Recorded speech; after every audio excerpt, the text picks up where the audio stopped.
We'll find out maybe a little bit more about the Carolina Panthers coming up on Saturday. Maybe more tomorrow when we see the ones against the Jets ones at the joint practice. Mike Kaye from the Charlotte Observer covers the Carolina Panthers, joins us now on the Adam Gold Show. First time we've spoken with you. Thank you very much for your time. How you doing? I'm well. Thanks for having me. All right, so I don't know what we learned today, but what do we hope to learn tomorrow about this Panthers, especially on the offensive side? Well, I think you're looking at a defense that they're not accustomed to seeing every single day. The Jets are more of a traditional 4-3 front, wide 9 alignment, whereas Evero is a 3-4 hybrid style defense. And so, during training camp, you're so used to going up against the same looks over and over again. It doesn't matter how exotic the coverage is, how exotic the blitz scheme is. The defense like the back of your hand. And so eventually, the defense takes advantage of seeing you all the time. You take advantage of seeing the defense all the time. This gives them a brand new look in a controlled environment. And I think last year, Young kind of was up and down against this defense. And so I think it'll be interesting to see what he can do. We just learned that Deontay Johnson has a minor groin injury. Yeah. If he's not playing, it's going to be difficult to air it out against this Jets defense. Yeah, and also I think Dane Jackson left practice with a hamstring issue. So already, I don't know how that impacts. It obviously does impact the ones versus the ones tomorrow.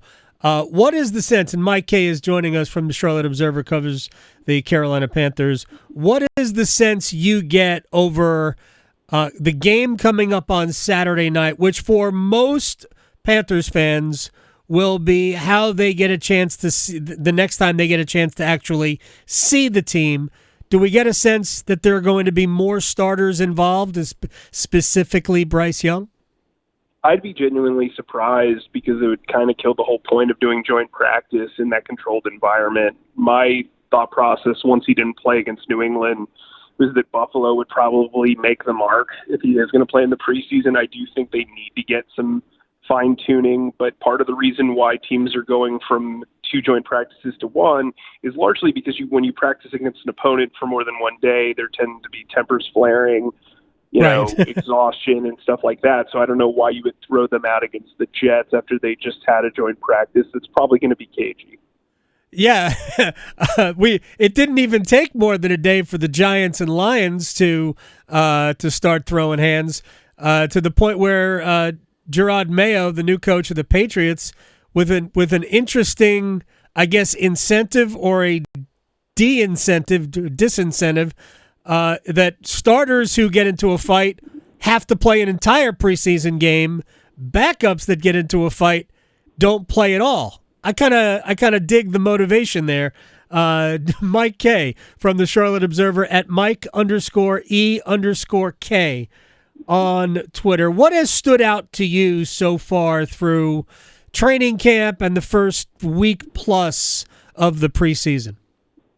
Well, I think the secondary is a little bit better than they were getting credit for. Obviously, as you mentioned, Dane Jackson suffered a hamstring injury, and he's being evaluated. But I think they've built up and cultivated a decent competition at corner. Safety has always been a strength of this team, but with Xavier Woods, Nick Scott, and Jordan Fuller all having a background with Evero, their communication and their ability to know what is what and get guys lined up has been very good. Trevin Wallace, their 3rd-round pick, has played exceptionally well with Shaq Thompson sidelined up until basically today.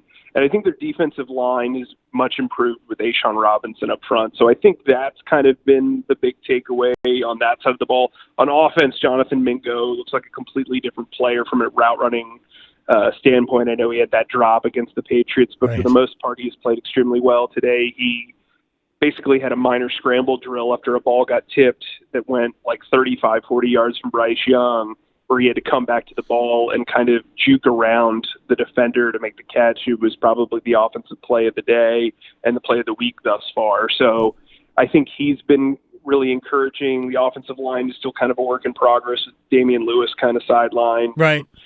Taylor Moton taking bet days, but I think for the most part, the defense has really been what stood out for the most part. But to be fair, they do have the same staff, complete same staff on defense this year that they did last year. Yeah, that was it was notable that they kept everybody on the defensive side of the ball. Jaycee Horn, I thought, in a moment of necessary self-awareness before, at the very beginning of training camp, said, we could talk all this talk about how good he could be. He understands that none of it matters if he can't stay on the field. He's been available for 40% of the Panthers' games in his first 3 years. Are they doing anything differently with him so far during the preseason?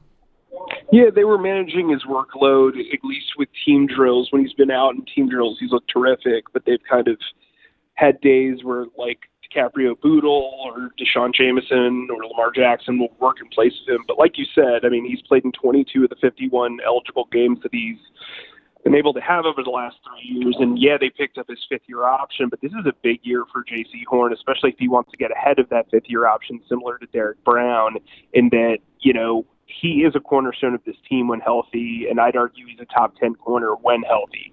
So he just needs to stay on the field. So showing durability and lasting, 15 to 16 games in a 17-game season would be beneficial to him, but also to the Panthers long term. Yeah, I mean, I just don't see how you can be a great defense unless you have one of those guys who can, I'm not saying eliminate half the field as a cornerback, because there's not many of those guys in the NFL. But you need one guy who is going to take the other player's best. And it's so hard to be a great defense without one of them. And I think the Panthers have gotten by really without it over the last couple of years. It helps to have two, so we kind of need Dane Jackson for this not to be a big deal. I just want to circle back to Bryce Young, and Mike Kaye from the Charlotte Observer, who covers the Panthers, is with us here in the Adam Gold Show. Do you get the sense he is going to show against the Bills in week 3 of the preseason? Because the way I look at it, and you please tell me if you feel differently, because it's not a big deal either way, is that the fans have not had anything to be excited about since the middle of the 2018 season. And the game Thursday night looked a lot like what we've seen the last several years. Pre-snap penalties, dropped passes, unnecessary timeouts, sacks of the quarterback. They need to see the operation look functional.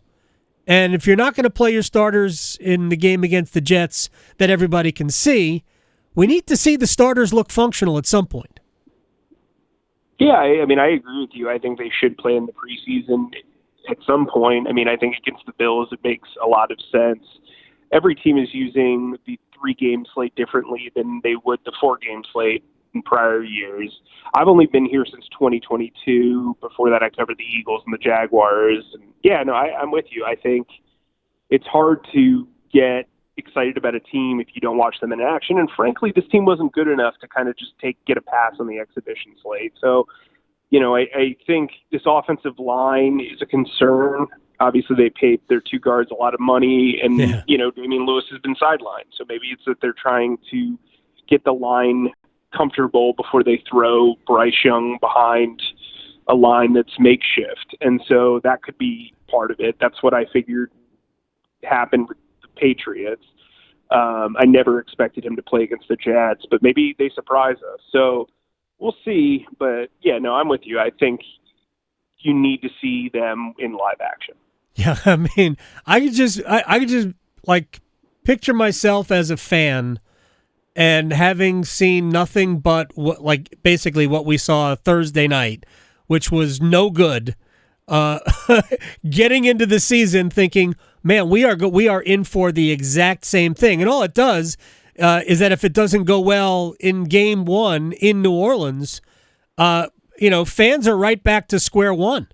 Like they just want some belief that it's going to be different, which is why I think at least showing something in the preseason is really important, if for no other reason, to, I think, create some confidence that the team is moving in the right direction. They don't have to win a game. I don't even care about that. I think the fans would shut off after the first quarter if they saw something functional out of the first-team offense. Yeah, I agree with you. And listen, this is going to be a true rebuild. This is not. This is a building block year. It's not the ceiling. And so I think, yeah, the bar is set extremely low. Like if this team wins 6 games, they've tripled their win total from last year, and they've won more games than Matt Rule ever did. I mean, I think that would be seen as a success internally.